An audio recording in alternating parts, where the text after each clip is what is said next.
Hi, Akhilesh. Hi, Immanuel. How are you doing? I'm good. Is your friend joining? No, he wouldn't be joining today. Okay. All right.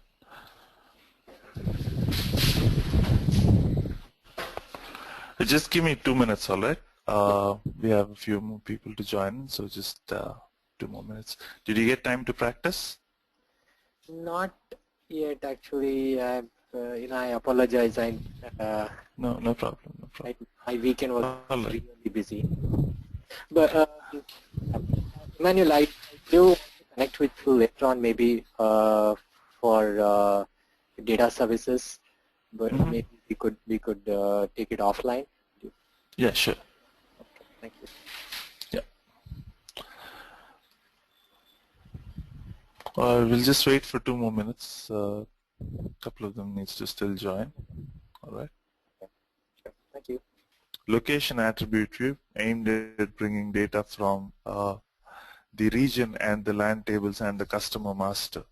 Right, KNA1, T005U and T005T. We try to understand what it means to build a join. How do you define a join?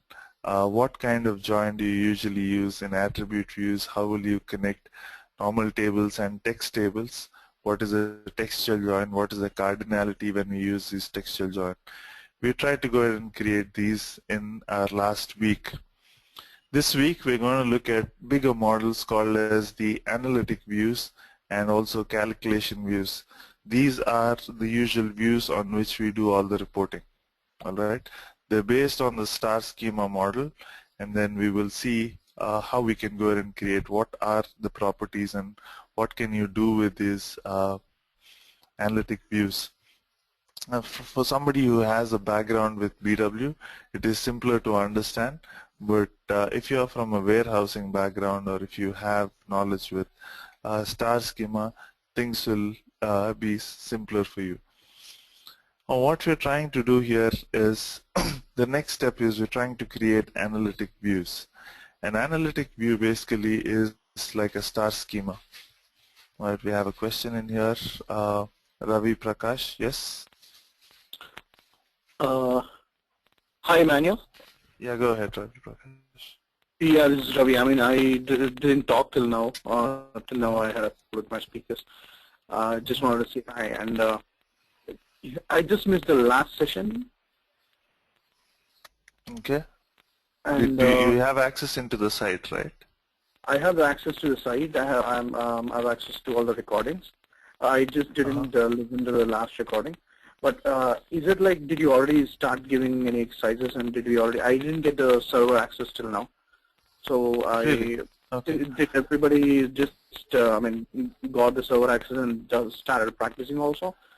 They have just got the server access. I did not give any exercises, but I have mentioned that you could start creating and then moving data from Excel sheets into SAP HANA. So I believe proactively all of you have practiced. I did not know that you were not given the server access yet. Okay. So I will follow up with the server access for you.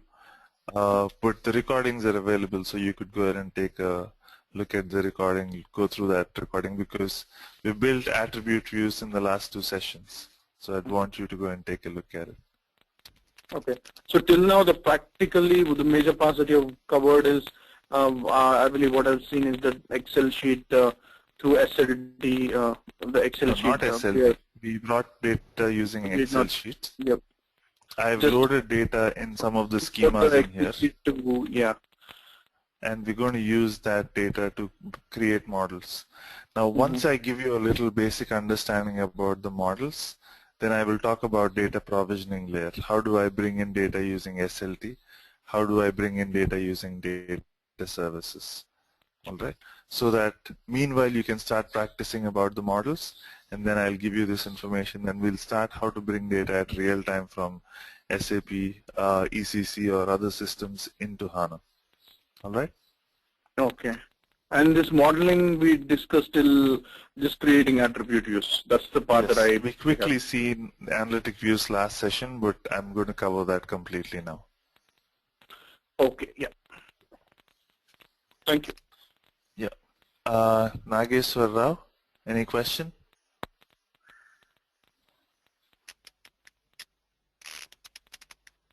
Alright, so once guys you have spoken up, it is nice if you could mute your system so that it shouldn't be a disturbance for anybody else. But if you want to ask a question, make sure you just unmute yourself and ask a question. Alright, so this is what we've looked at in last session. We've looked at how to create attribute views. If you guys have knowledge with BW, it can be identified to, you can call that as a dimension that you can create. Alright.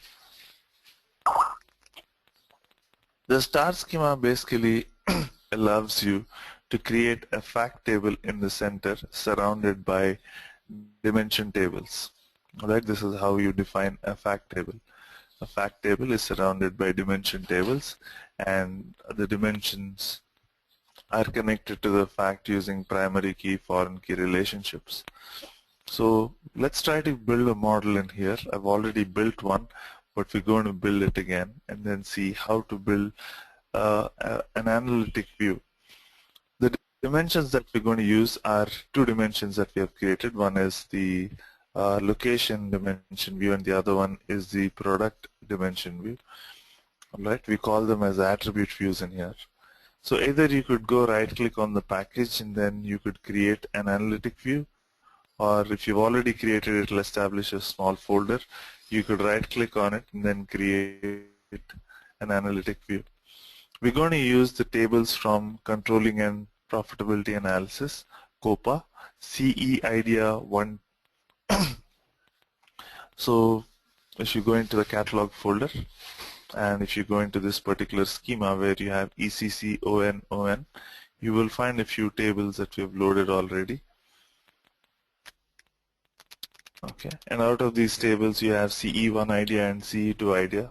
One is the actuals table, one is the planned tables, and we're going to use other tables like MARA, MAKT, KNA1, alright, T005T, T005U. So we're going to make use of these. We created them as dimensions. Now we're going to create analytic views from fact tables of CE1 idea. Alright, so we'll look at how to go ahead and create these. Akhilesh, go ahead. Immanuel, regarding these tables, you know, during the initial class we did hear, or we came to know that we could either create it as rows and columns.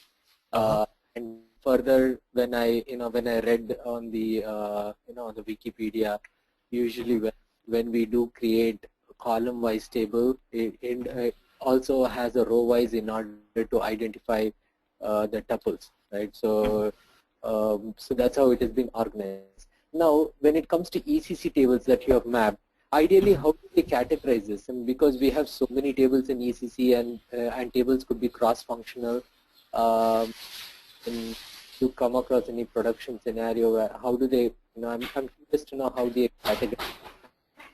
So first thing that you will identify is you will on one side you might have still a BW solution still running. All right. On the other side, you might have reports that you want to look at real time. So first thing you need to segregate what are your reports that you want to run at real time. All right. So when you go ahead and identify those reports that you want to run at real time, your first thing that you will want to know is when you run a report, what is it aimed at? All right. Based on that, you will see that it is going to be built, or you're going to organize your data, and that is what is called as a report. All right. So, so that data is basically you're reporting on top of that data, and that data is stored in tables. All right. So your primary identification is what are the tables that you're going to use. Now, these tables could be cross-functional, or it could be all in one functional area. Again, depends on how your report should be. All right. Now, if you're looking at ECC and what you need to bring into HANA, on ECC you will find that your entire functional area tables are linked one with the other. They're on a schema. Okay. And you know that, let's say we're talking about sales, or if you're talking about finance, BSEC, BKPF, and all of these tables will be linked one to the other. Or if you're looking at sales, sales header, sales items, tables VBAK, VBUK, VBAP, VBUP, and LIPS, and all of these are linked one to the other. So you make a change, obviously it's going to affect all of these tables. So when you're trying to report on top of these, you will bring in all of these tables together. But what you're doing on HANA is, since you've identified that you want to build a report on sales or you want to build a report on finance, the moment you identify what report you want to look at, you will also understand what tables you're going to aim at. So let's say you have something that is being built on VBAK, VBUK, VBAP, VBUP, or LIPS. So these tables you want to bring in. If you're on ECC, all of these tables are on a schema. But if you're on the SAP system, you don't have any pre-built schema in there. You're going to bring all of these individual tables. Okay. You have to relate these tables. Even if it's cross-client or if it is across applications, you need to link them. They should have a relationship and you should be able to link them. Whatever is the relationship that you would find in ECC, you try to go and give the same relationship. Okay. And that is what you're going to do at the modeling layer. You will bring in these individual tables and then you will relate them. The kind of joins basically that are available, inner join, left outer, right outer relationship, or a referential join, these are basically aimed at giving a relationship between these different tables that you're going to use. We will start off first by using one table as your fact table.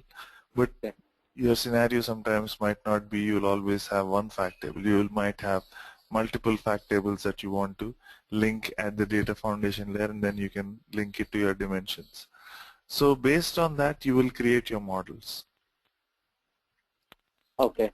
Now another question I have is, are these tables, can we access it across schemas?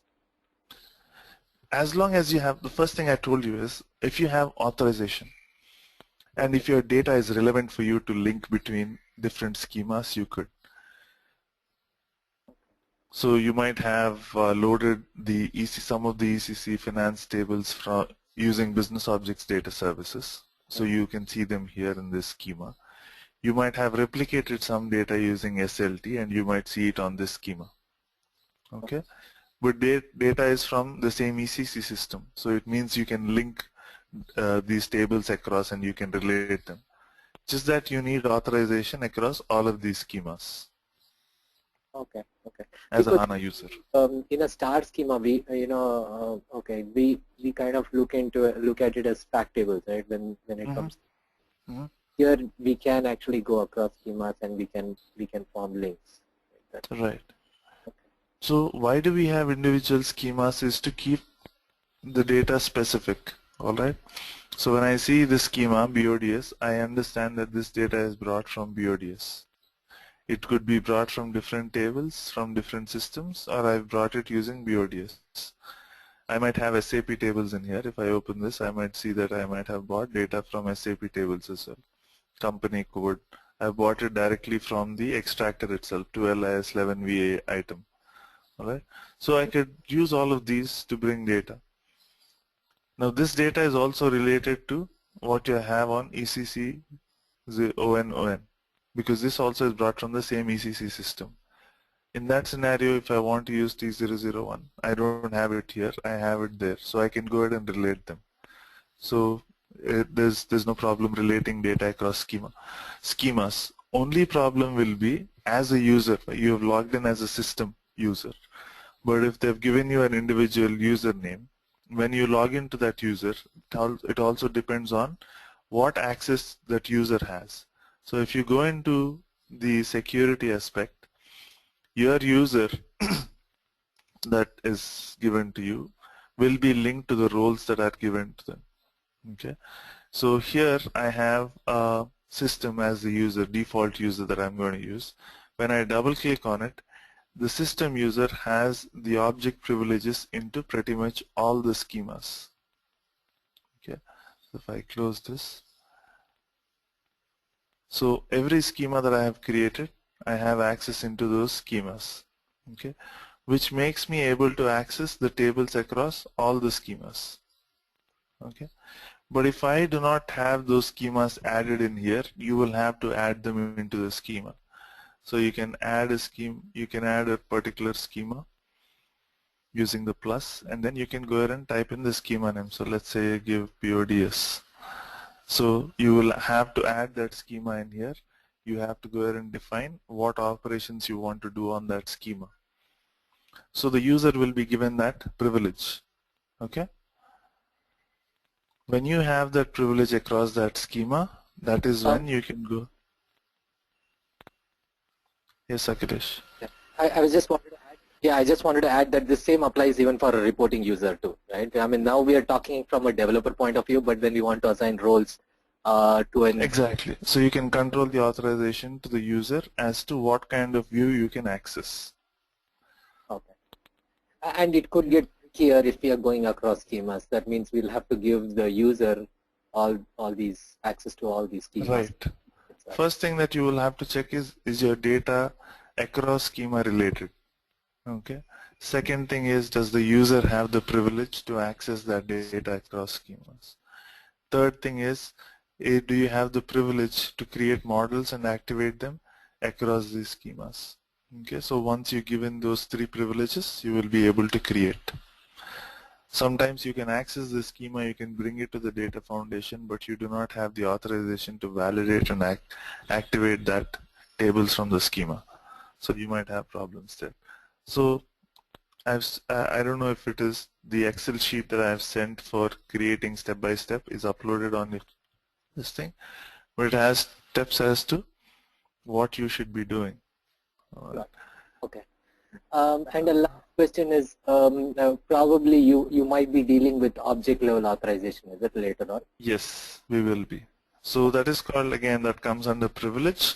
And if you right click on your individual content, so let's say here, I right click on it, the last option that you have here is called as analytic privileges. The analytic privileges can take you down to the level of individual row as well. You can, like company code or profit center or specific info. that is individual object, but you can even so individual object also can be given. You can specifically say customer number C001, only that row you can access, so you can give your privilege to that level. True. Yeah. Okay. So yeah, I'm in the sense like it is required because the ultimately the users relevant to that particular plant or company code need to access those data. Yes, you could do that. Thank you. There was no session that happened over the weekend, Nageshwara or Ravi. We did not have any session over the weekend. All right. So let's get back to what we're doing. We're creating an analytic view. All right. So we've seen the steps as how to create an attribute view. Now we're going to create the analytic view. I right click on the package, go into creation of analytic view. I'm going to use the CE1 tables, so I'm going to say CE1 underscore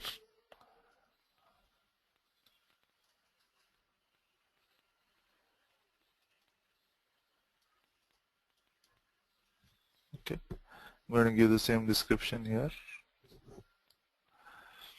Once I finish. So previously when you're creating attribute views, you had data foundation and semantics. Now you have an additional layer called as logical join. Though it has the same naming, in this data foundation what you will add is the fact table. Alright, so or fact tables, multiple tables if you want to. So I can go in and click on the plus here to add a table. CE1 idea is what I'm going to add. I'm going to bring it from this schema, CE1 idea. I'm going to click OK. So I have my fact table in here. Okay, I'm going to use one fact table for now. Tomorrow we'll go and see how to link multiple tables at the fact table layer. So in the data foundation, I'm using this particular table, CE1 idea. I'm going to filter data based on my currency type, apply filter. So you could apply it, let's say on 02. I want to filter it by 02. I click OK. A record type, I want to bring in only record types of value F. So I'm going to filter it that way. Okay. Once I did the filtering, now I will choose what columns I want to use. Okay. I want to bring in period and year, but I want to start off from my customer number, add to the output, product number. So you can see that it's being added into the columns in there. Okay. Now I've told you that everything that you create here on the modeling front is a view. It does not store any data. So you're choosing from a fact table which has over 150 columns, you're choosing what columns you really want to use. Okay. That is always called the data foundation layer, where you will choose what you want to use out of the entire set. So the columns that I see in the output section, those will be the ones that will be shown in the view. So here I'm going to add a few of the columns. Sales organization. I'm going to bring in plan versus actual indicator. You can bring in company code, controlling area, and plant if you want to.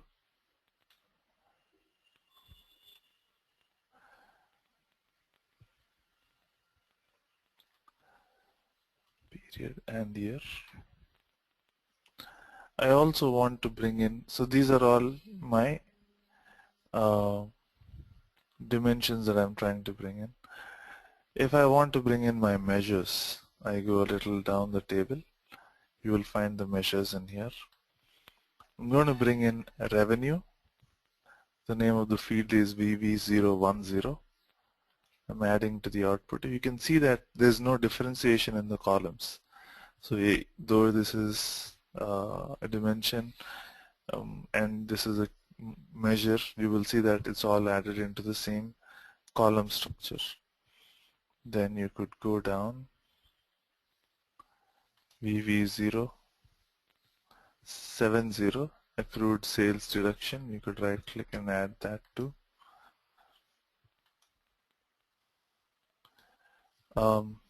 We're going to add price variance, VV290, and then VV960, we're going to add other expenses as well.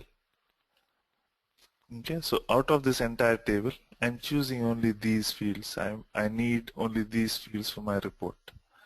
Okay, so I'm just choosing these fields based on a filter criteria that I've already mentioned in here. Okay. Now this is going to be my data foundation layer. Okay.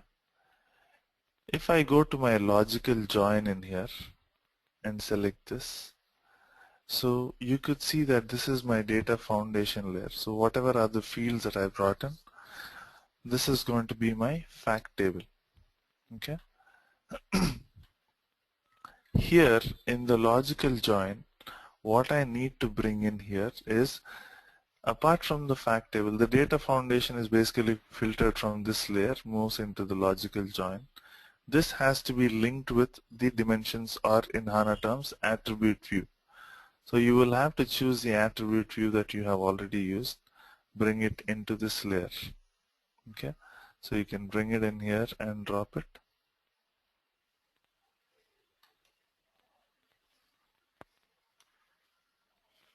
Let's say we want to move it to the left.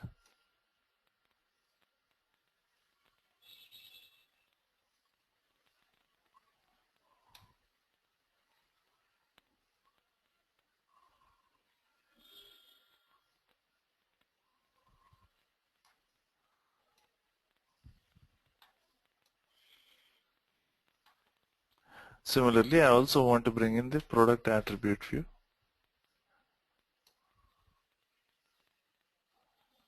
If I go to the right, I can find my product attribute view too. Okay. So here, if you see, I have defined my primary keys or key attributes, which are my client and material number. On a similar front, I have here my client and my customer number, okay, defined as my primary. Now this looks like a star schema. I have my fact table in the center. Let me close these other windows. I could click on the arrowhead here and okay.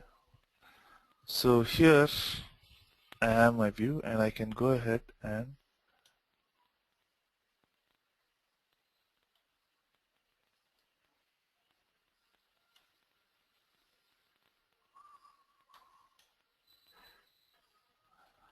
alright, so I can go ahead and define my joins across. Okay. Customer number, always remember how you are joining. So let's say from customer number, I'm going to link it to the customer number here. My material number to the material number here.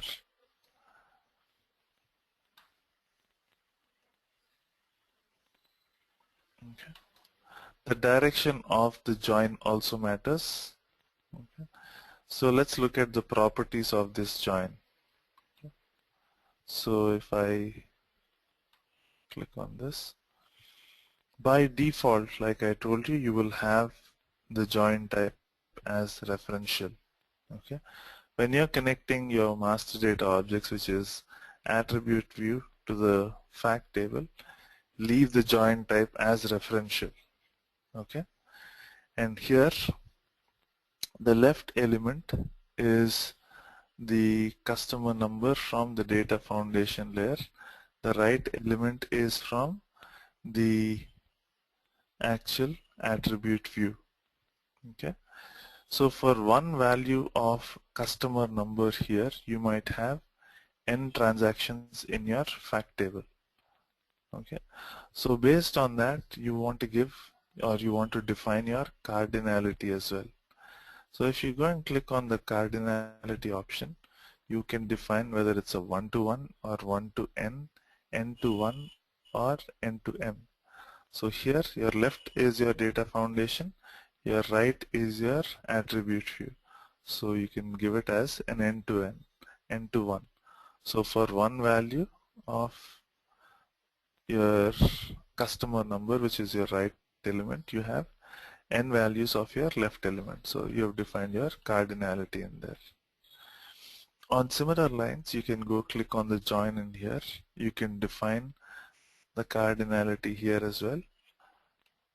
For one value of material number, you will have n values of materials that might be taking part in the transactions.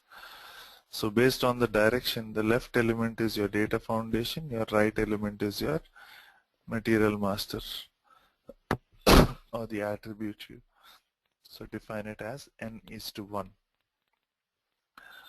So you could see here the attribute views, okay, and you can see the columns that you have chosen, and then the next thing that you have here is the calculated columns. Alright, so let's go ahead and create some calculated columns in here based on what I have in here. Okay, if I want to go ahead and change the name here, I could give it as gross. So always try to use capital letters because the system will show up an error if you use lowercase gross underscore revenue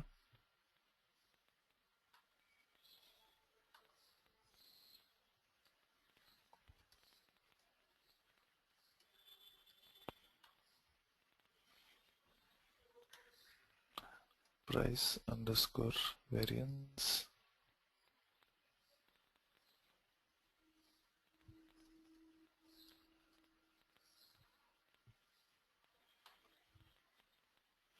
other expenses. Okay. Now I want to go ahead and create some calculated columns. Calculated columns are the columns that I can create at runtime when I'm executing my view based on the columns that I have already some values. Okay. For example, I have values for gross revenue, sales deduction. I want to define something based on these columns, these 4 columns. So I'm going to create one which basically involves gross revenue minus, let's say, sales deduction. Okay. So I go into the calculated column, right click on it. I have new calculated column. I'm going to define it as contribution margin 1.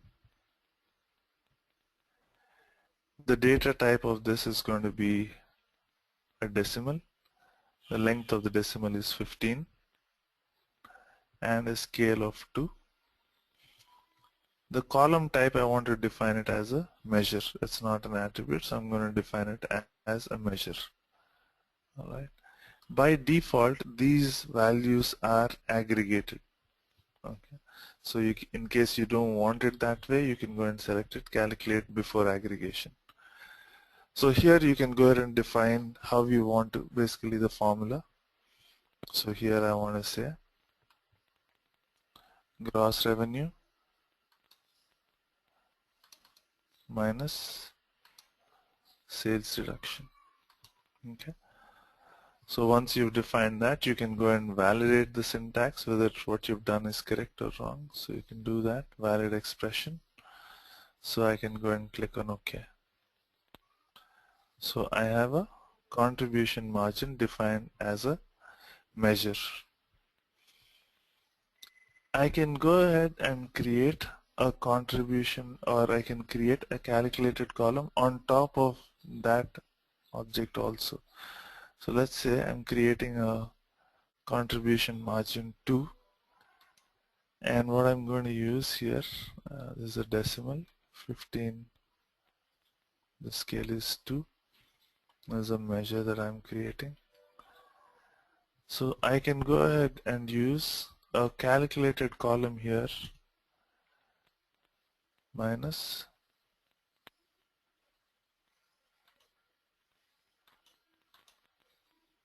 other expenses. Okay.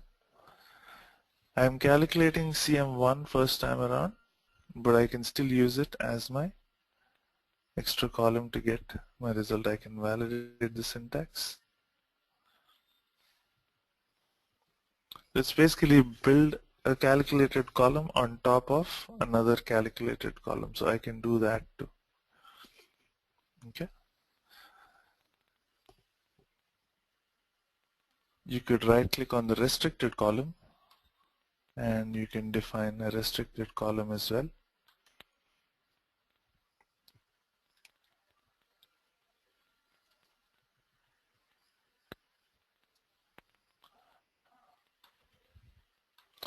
On which one would you want to create a restricted column? Let's say gross revenue.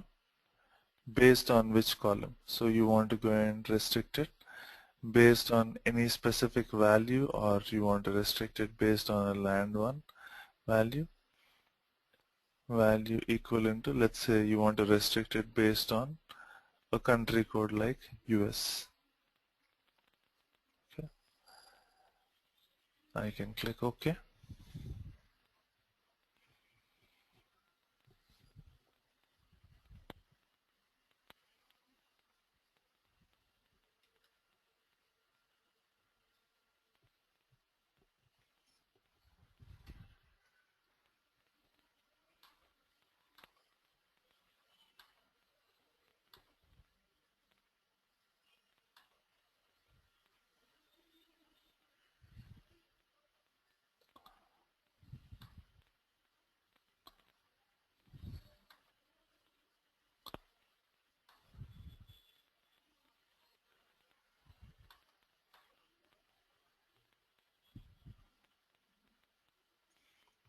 I'm listing it based on finished goods.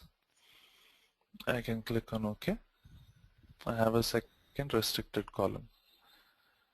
So I have a restricted column based on the values from my attribute view, and I have something other called as input parameters. Alright, so I can go ahead and create an input parameter. Basically, you can parameterize the data that you are looking at. We'll come to this a little later on. Alright, so first let's try to understand the basic objects. Attribute views we have created columns.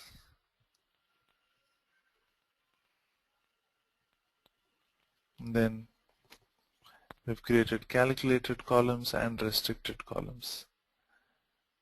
Any questions so far, guys?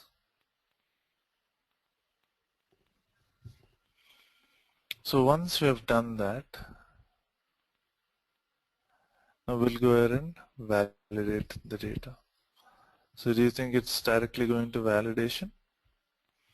So here what we did in the previous section, we had data foundation and then we had semantic layer. In the semantic layer we defined the primary keys. So let's go into the semantic layer again here. In the semantic layer, you need to mention to the system what are your attributes and what are your measures.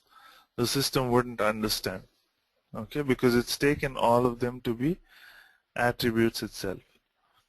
So if you go on the top, VKORG, you have to mention whether this is an attribute or whether this is a measure. This is an attribute, so mention that in here. Create it as an attribute. As an attribute.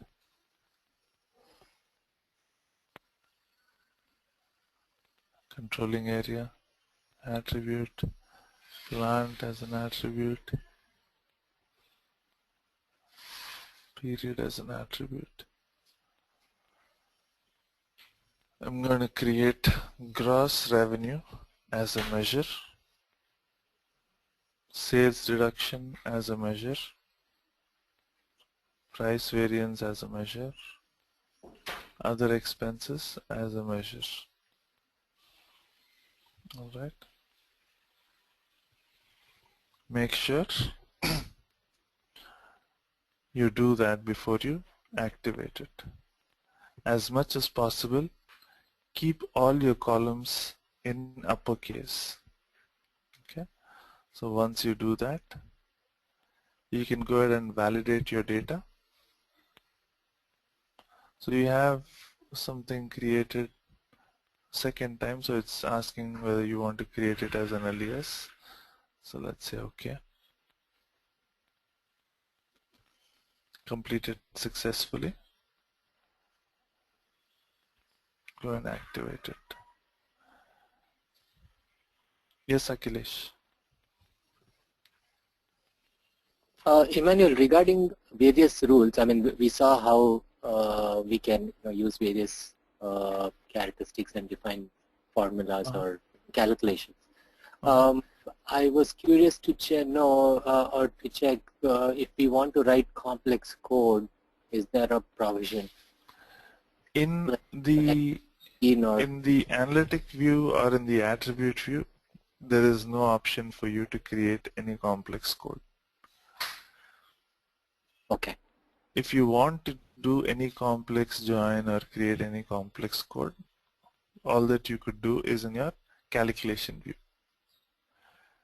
In calculation view also, the best practice that you need to use is a graphical mode, but if you cannot achieve it on a graphical mode, then you could go ahead and use a scripted mode. So there are two options for calculation view. You could use it in graphical mode or scripted mode. So the best practice is to use the graphical mode, but if your joins are complex and you're not able to define that on a graphical mode, you could use a scripted mode. So we'll see that too. How do we call analytic views and how do we define some complex joins on top of it? how to use the computing engine functions. So we'll see that too. Okay, All thank right. you.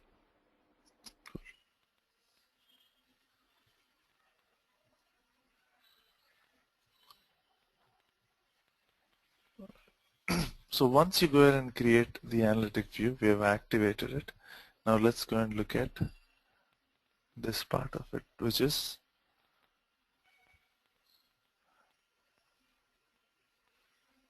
the data preview. So here you can look at the raw data. If you go to the gross revenue and sales deduction, the price variance and other expenses are empty.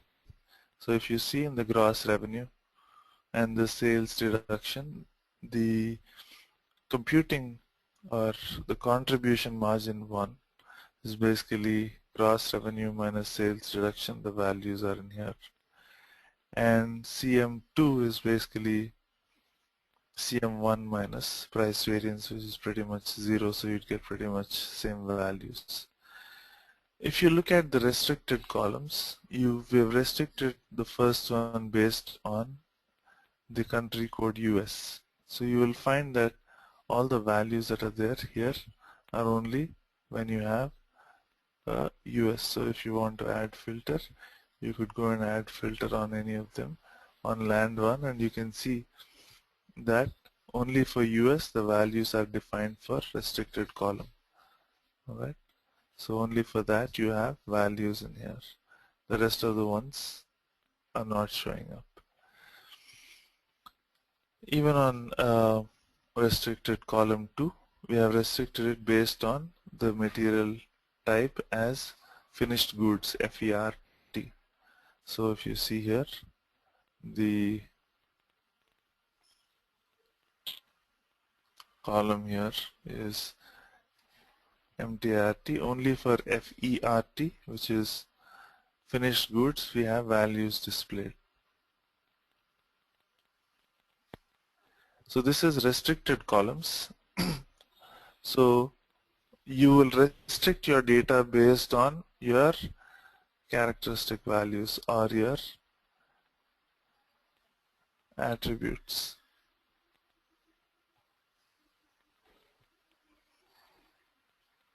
So restricted columns, you can see here, we have defined them.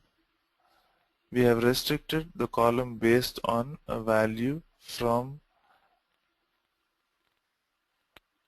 the attribute column. Alright, you can have multiple also, and it will be based on those columns.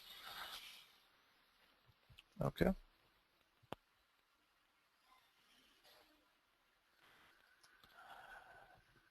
So you saw the preview. Now let's say I want to go ahead, if I go into my semantic layer, I want to go ahead and build a variable on top of this entire data preview. I want to preview only data that is specific to my variable. Okay, so I can go ahead and create a variable in here.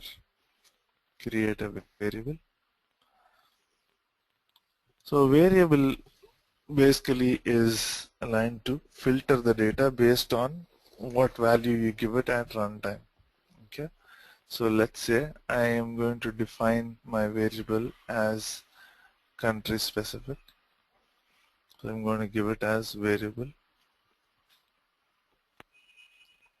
underscore land1, which is variable underscore country. Okay, so this is built on which one? I want to mention it as land1.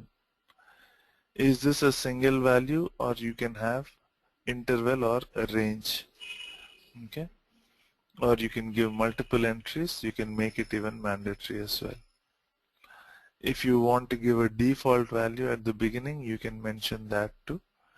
I am not giving any of them, so I want to make it as a mandatory column. Right now we're going with single value. So you can apply the variable filter to specifically land1 column, and then I'm going to click on OK. Now what I'm going to do is I'm going to click on activate and then validate it. So once I go ahead and do that, I'm going into the data preview. So when I click on data preview, the variable brings it up, and then you will have to define a value in here. So let's say I want to define it as US, and I click OK.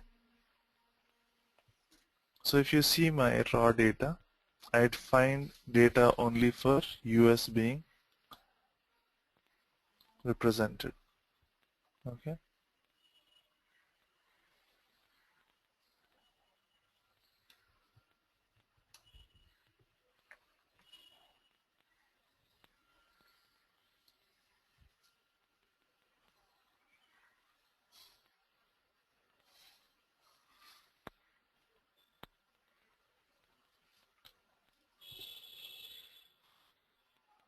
So you could go ahead and create a variable for a range. You could go ahead and create for a constant value that you want to give. You can make it optional. So there are multiple options in here. So you could go ahead and check that out. The next level of where you want to go ahead and define a variable is how do you define input parameters? How to parameterize the data that you're going to send. So let's say I have a column created here, and I want to define an input parameter.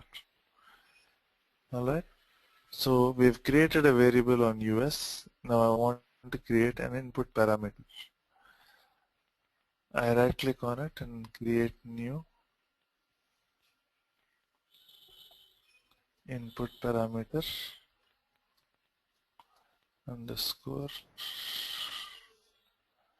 revenue. I have multiple options, parameter type as direct, or I can base it on a column derived from a table, or a static list. Okay, we'll look at each of these options. Just to give you a flavor, I'm going to use static list for today. Now, if you have a little idea with business objects, you understand prompts and list of values, right? So here I'm going to give a list of values that I can choose from. Okay. Data type I want to choose as decimal. Scale is 2.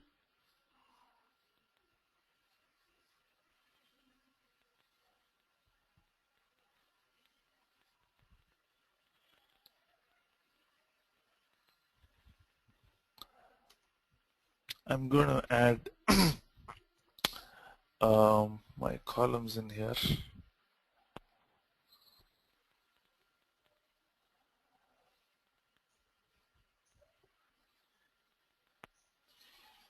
So the columns that I have is gross revenue, right? So let's say I want to add gross revenue as a name. Description also I'm going to give it the same. And I have price variance. I'm going to add a new one. I'm going to call this as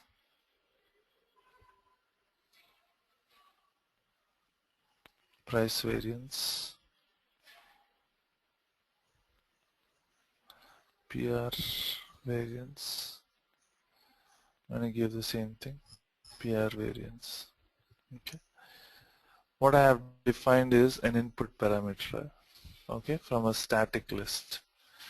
List of values is usually when you drop it down, you will have all the values. You can choose from them. Okay. Click OK. I have created a input parameter here, no default values. Let me go into a calculated column like CM2, and let's say here I'm going to, instead of using this, let me say I want to use a small if statement.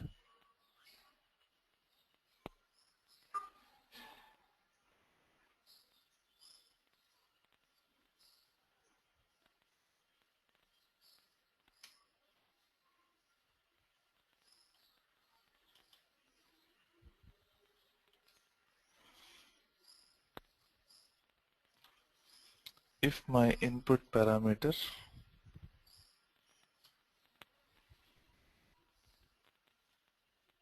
is equal to gross, or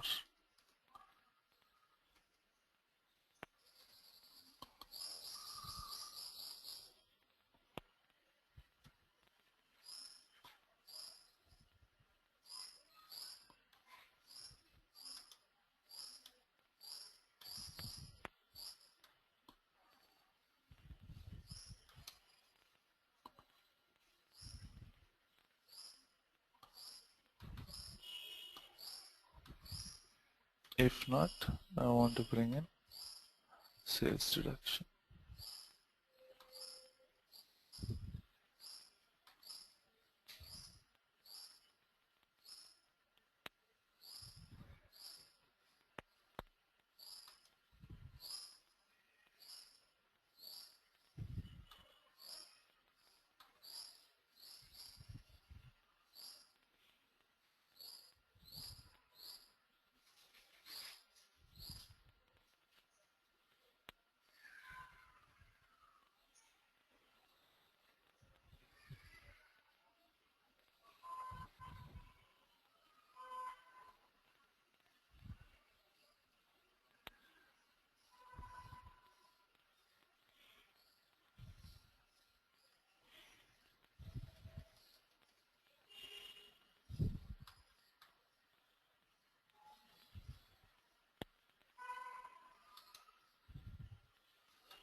Okay.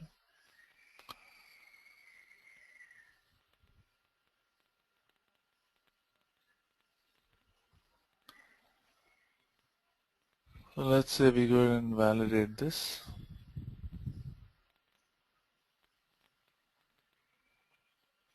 Activate this. So I'm trying to look at the preview. So first thing here, it's going to ask me for my variable. I am specifying it as, let's say, US. Then my next thing is my parameter within that data. If I select gross, now I can click OK.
Alright, let's just pull this off for a moment.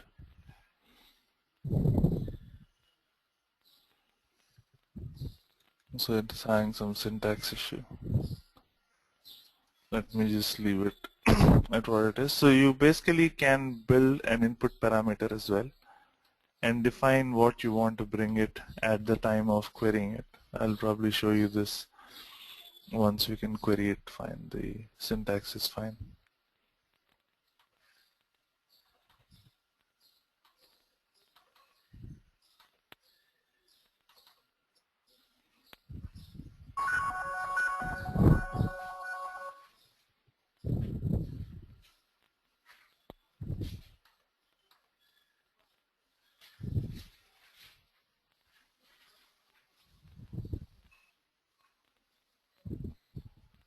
All right.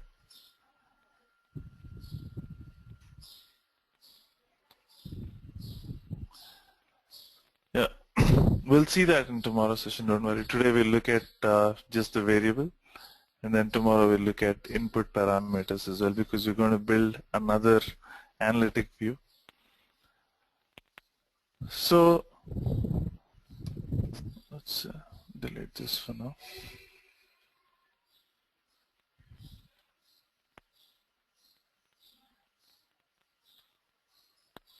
Validating it, activating it.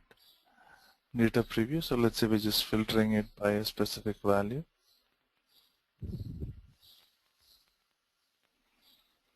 So you could go ahead and bring in data in here. Gross revenue, sales deduction. You can bring that data based on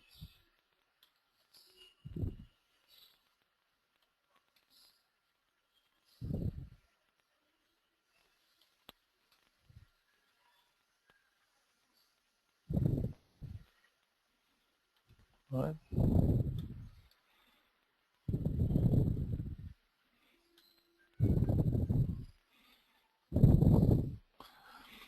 Alright, so you can take a look at all the data in the preview window itself. Okay. So that's the advantage that you have. You don't have to wait till the reports are generated. You can see the data, preview the data here itself. All right.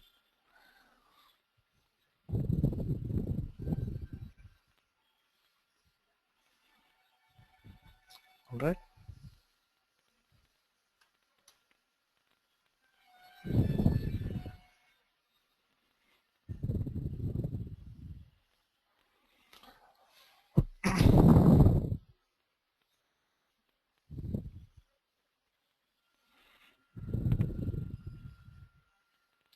Any questions?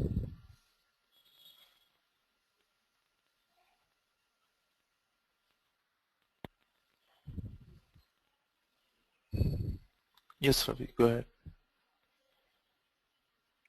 Hi, but just column as an attribute or a measure. So any column which is coming from an attribute view is an attribute, and we have to make it of the calculating then it's a measure. Repeat that again. Yeah, if, when you're selecting the column, you're selecting the type as either attribute or a measure. That's true. So the attribute is what I mean. Difference is it anything coming from an attribute view is an attribute column, and anything we are defining or calculating is a measure.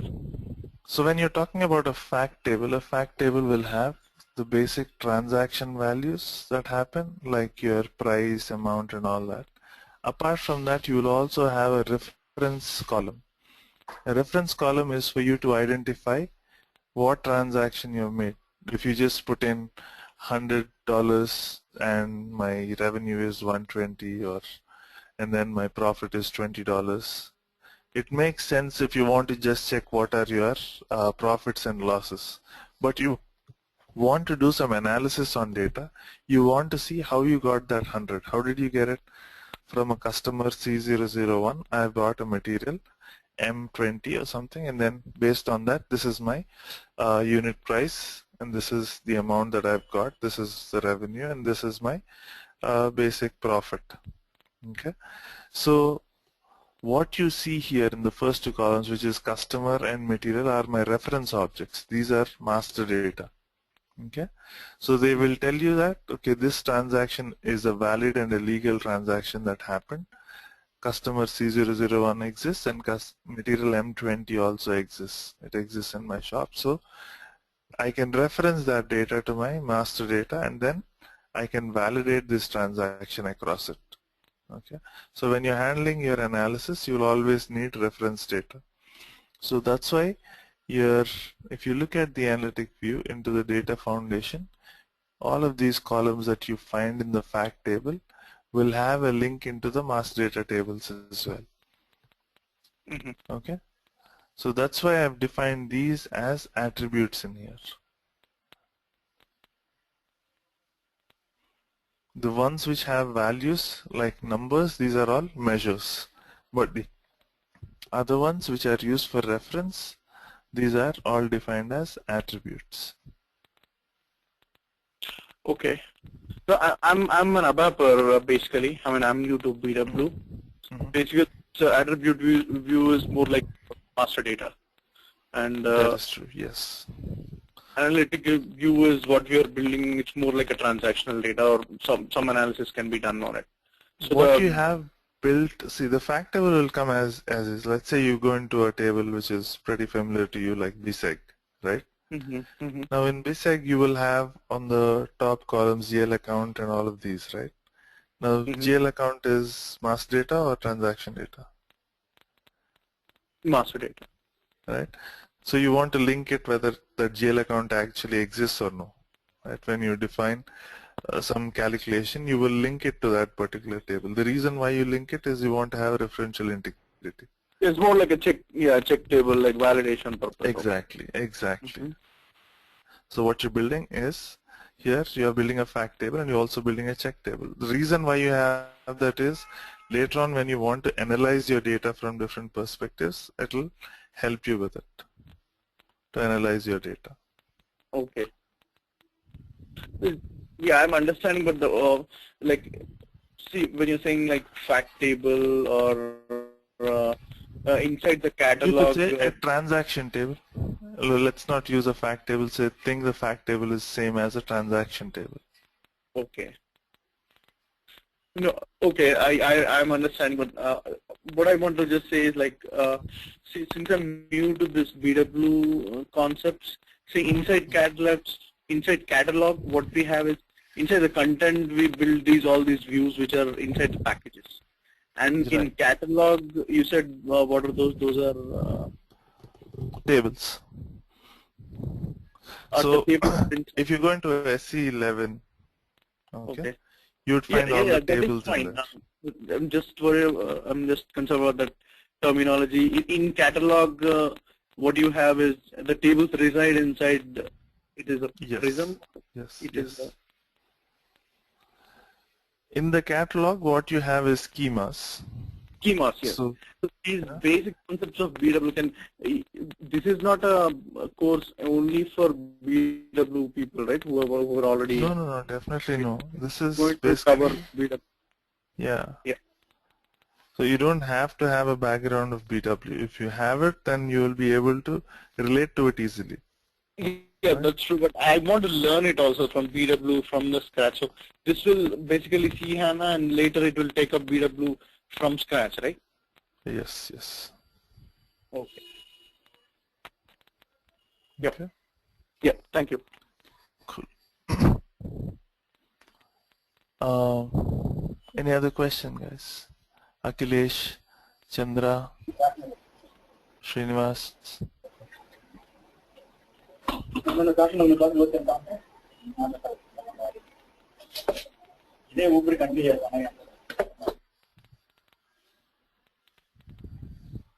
I'm good, Manuel. I'm going to practice. I'm going to practice a little bit tomorrow, and then probably I might have some more questions.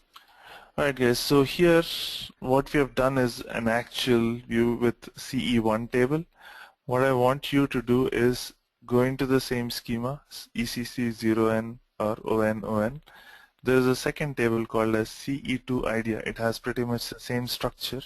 It is across the plan data. Okay, so I want you to go ahead and build a similar view which is the analytical view, and build this, all right, or at least try building it, looking at this option, and we will come back tomorrow and see how to create the plan and how do you relate both of these in, let's say, a calculation view. Okay, we'll try to understand input parameters also. Today there's some syntax issue. All right. Okay. Thank you, Immanuel. All right, guys. Take care. Yeah. You want to Immanuel, give me a call, Akhilesh? yeah. How should I call through Skype? Ah, it's okay. You have my ID, is it? No, I'm just. Or you can give me your number. I can call you back. Okay. Your number, please. I'm just pinging you my number.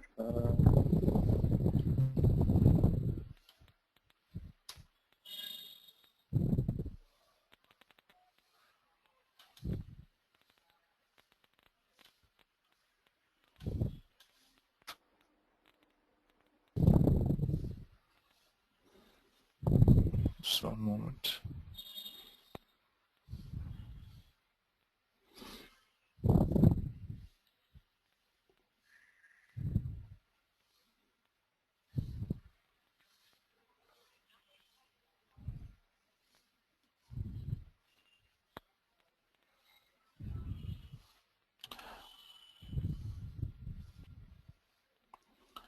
Alright guys, so I'll see you tomorrow at the same time. Okay. Take care and have a nice evening. Thank you, Immanuel. Yeah, bye-bye.